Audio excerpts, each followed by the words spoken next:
Here's everything wrong with Kaiju No.8, a checklist of missed opportunities.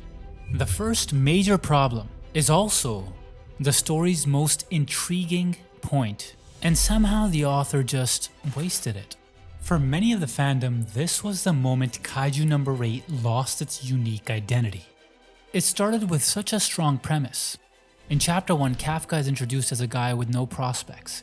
He doesn't have the talent, the age, or even the willpower to keep trying for the defense force.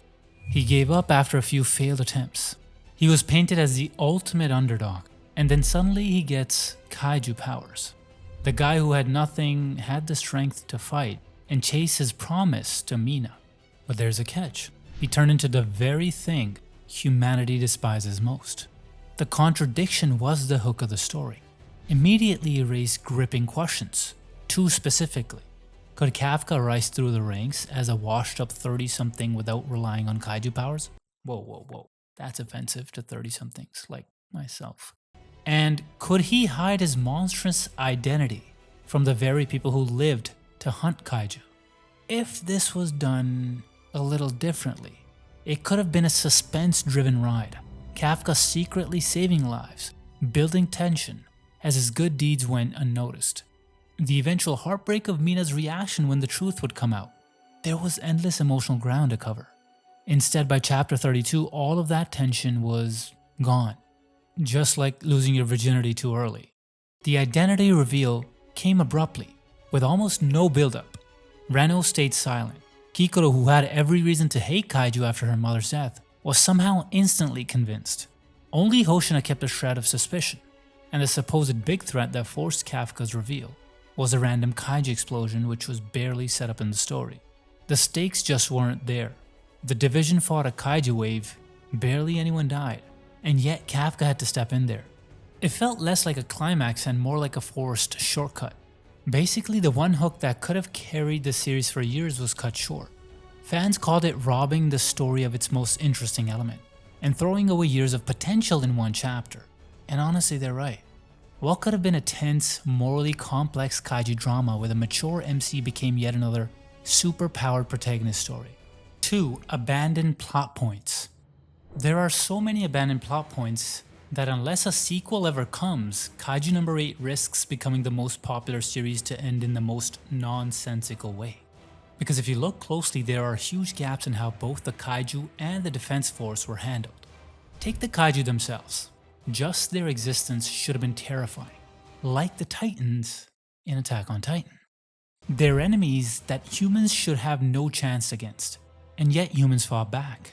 They developed weapons from kaiju parts, creating the legendary Number series. This was one of the best ideas in the stories. Every new weapon raised questions. What kind of kaiju would it come from? How would they fight it? What kind of power would it unleash? That system could have kept tension high for the entire series. But the manga barely scratched the surface. Numbers 3, 5, and 7 were never shown. Kikoro was teased to have compatibility with number 7, but we never see it in action. Only a few got proper payoff. Reno's connection to number 6, Hoshina's role with number 10, and Kikoro's story with number 4. Fans saw the missing weapons as lost opportunities. Each one a chance for world building and character arcs that just slipped away. And it doesn't stop there. We also never learned the real limits of humanity's fight. If kaiju are such an overwhelming threat, where's the resolution? What's the plan to end this war once and for all? Instead, the story leaves us hanging.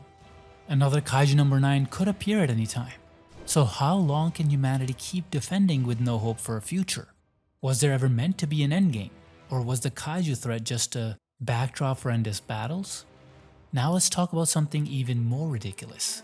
The lore. I mean, Kaiju No.8's lore is so good, it made me wish they hadn't explained any lore at all. Since the start, there's been a clear system. Kaiju are divided by fortitude levels. Yoju, Honju, Daikaiju, even the numbered kaiju. On paper, it's pretty fleshed out. They even slap numerical values on fortitude to make the scale feel concrete. But here's the problem, nothing about that actually seems to make sense. Why are kaiju so different? Not just in power, but in shape and ability. One looks like a Godzilla knockoff, the next looks like a 5-year-old's fever dream. What's the logic? Other series explain this. In Jujutsu Kaisen, cursed spirit rank comes from the cursed energy it absorbs. In Dandadan, a yokai strength depends on how it's formed and the emotions it's tied to. Each creature feels different, but the system has rules. Kaiju number 8? No rules, no reasoning. And when it comes to numbered kaiju, the gap is even worse. Why did some evolve to that level? Why do they grant weapons? No explanation. Late in the manga, we get a vague throwaway line about kaiju being born from the fault line energy. It reads less like lore and more like a lazy afterthought. Then there's the mysterious samurai who shows up in Kafka's vision. This was the perfect setup for ancient kaiju lore.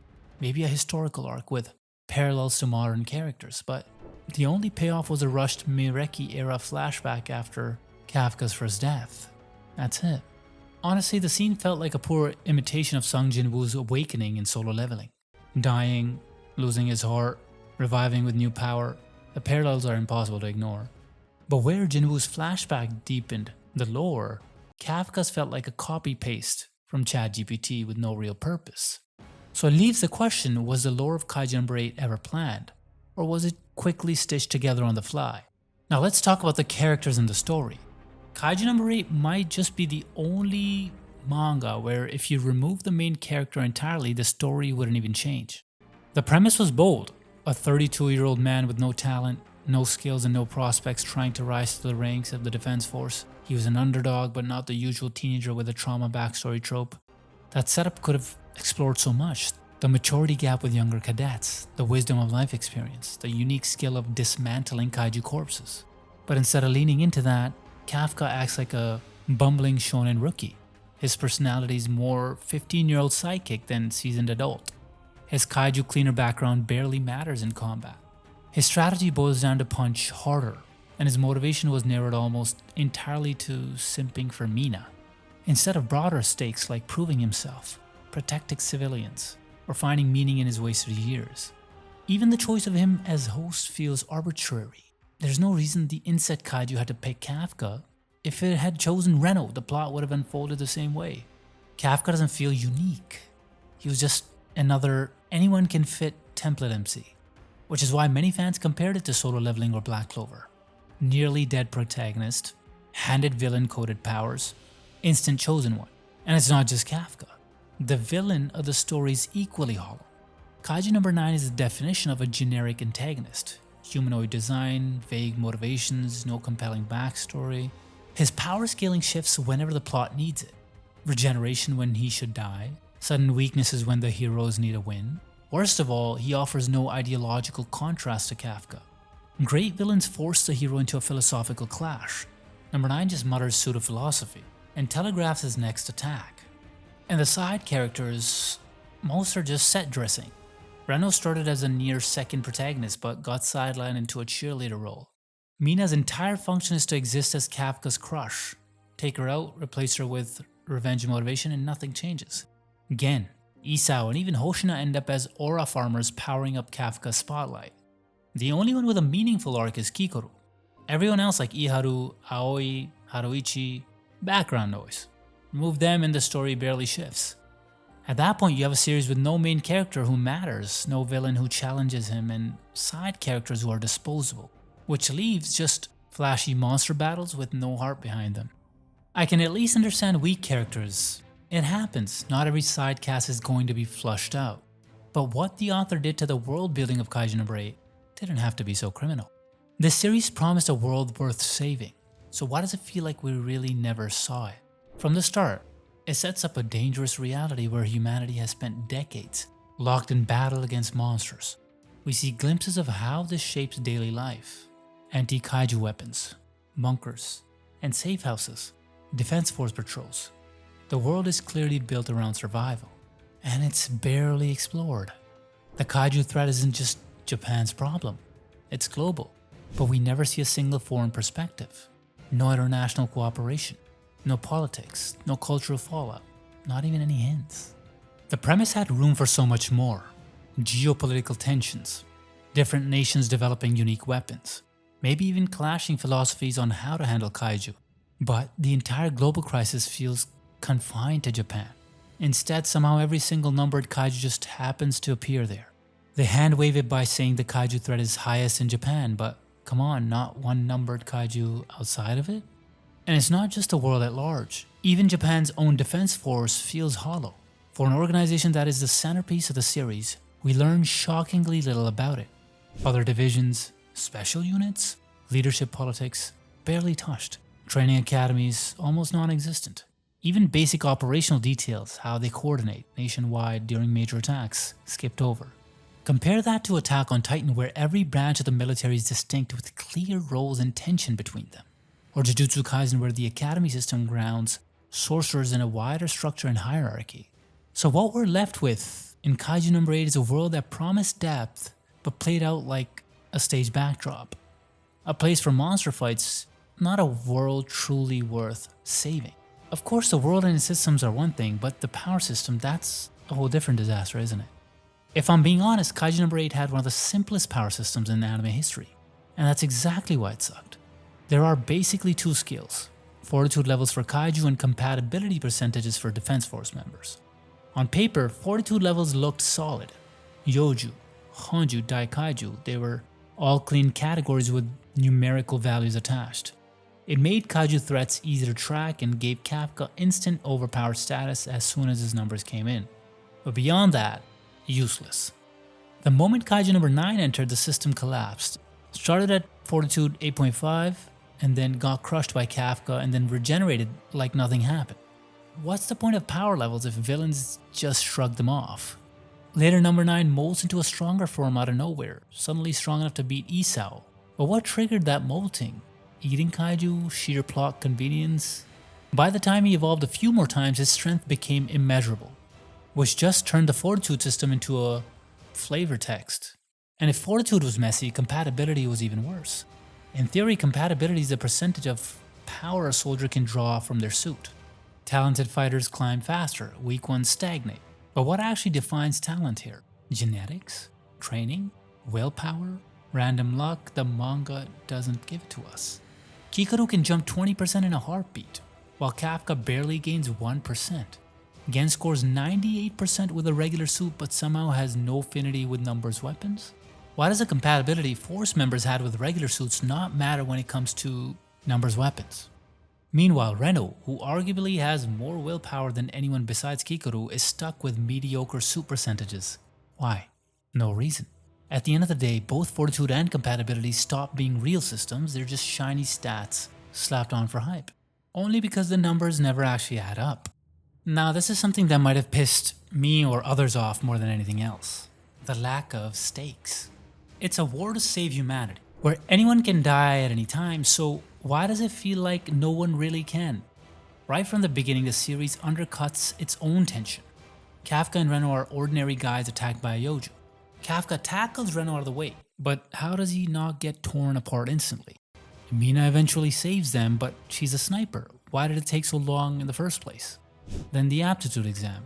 No. 9 sneaks in, revives a Honju, and suddenly Kikoru, who just destroyed it, looks powerless. She gets hit by No. 9's finger bullet, but somehow it misses her heart. With all those eyes, No. 9 can't land a kill shot? And why did he even attack in the first place? Moments later, he disguises himself as a sweeper, shoots Iharu and Reno, and still both rookies survive. A fortitude 8.5 kaiju couldn't kill 2 cadets. It doesn't get better in larger battles. At the Tachikawa base attack, not a single major character dies. The fight is framed as surprise ambush, supposedly lethal, but the defense force handles it with almost no real consequences. Then the clone arc. No. 9 plots to absorb Kaiju No. 2 and Isao, unleashing multiple clones with fortitude 8.5 each. Combine that with the Ant Kaiju fusion, and they should have been near fortitude 9. Instead, they turn into aura batteries for Gen, Kikoru, and Kafka to look cool. Even the final battle, the supposed climax of the series, leaves the cast virtually untouched. For all the talk of humanity's fragile war, the defense force is always prepared, always in control, always winning. By the end, kaiju aren't terrifying monsters, they're just there to hype up the heroes. The big bad threat is never shown, only told. And when your apocalypse creatures feel like Saturday morning cartoon villains, the stakes are already dead. Kaiju No. 8 had the worst ending, because honestly, the only way it would have been better is if Kafka really died. Here's why. The series began with strong hooks, an underdog gaining OP powers, a teased romance, and a villain with rapid evolution and strategy that made him terrifying. Flawed, sure, but still enough to keep me invested and other readers. We expected those conflicts to pay off. Instead, Number 9's arc crashed and burned. He was set up as a unique kaiju, smarter, faster evolving, nearly destroying Japan. Fans wanted to know his origin. Instead, we got a misplaced flashback that tried to serve as both his backstory and a setup for a new villain out of nowhere. It felt like Naruto's Madara/Kaguya bait and switch, just worse. At least Kaguya had foreshadowing. Here, the only hint was a vague inner world sequence with Mina. Then suddenly, boom, Mireki-era monster hijacks the plot. From there it spiraled. Kafka dies in one blow, triggering another flashback, this time revealing the insect kaiju as the product of dead samurai spirits from the Mireki era. But if grudges can turn into insect kaiju, why was there only one? History's full of massacres. Where were the others? And how does that square with the fault line energy origin already established? It doesn't. After Kafka gets his second life, he was supposed to die again when he finished killing the Mireki monster. Then Kafka revives with pure nonsense. His powers should have vanished with the samurai spirits, but nope. Isao, who is long dead and fused with Number 9, randomly shows up for 1 second, spawns a heart out of thin air and shoves it into Kafka's chest. I didn't know ghosts can do that. And then he dies again. I didn't know ghosts can die again. And somehow Kafka not only survives but keeps his kaiju powers, despite the story's own logic saying he shouldn't. I mean, even Izuku Midoriya couldn't keep his powers. So that's not a twist, that's plot armor, disguised as fan service. And the romance was equally hollow. Mina added nothing to the plot beyond being Kafka's crush. For an obsession that drove him for the entire story, the payoff was a couple of panels standing side by side. No emotional resolution, no meaningful contribution from Mina. Kafka wheezed like a teen rom-com protagonist for dozens of chapters, and in the end, it amounted to filler. Even her big cannon shots in the finale felt like forced inserts to justify her relevance. By the end, every hook, Number 9's menace, the kaiju lore, Kafka's revival, even Mina's romance collapsed under lazy writing. So what we got wasn't an ending. It felt like a cop-out. Kaiju No. 8 didn't conclude, it just stopped. I wonder why the author didn't put enough detail into these points compared to how much detail he did put in Number 9's forms and transformations.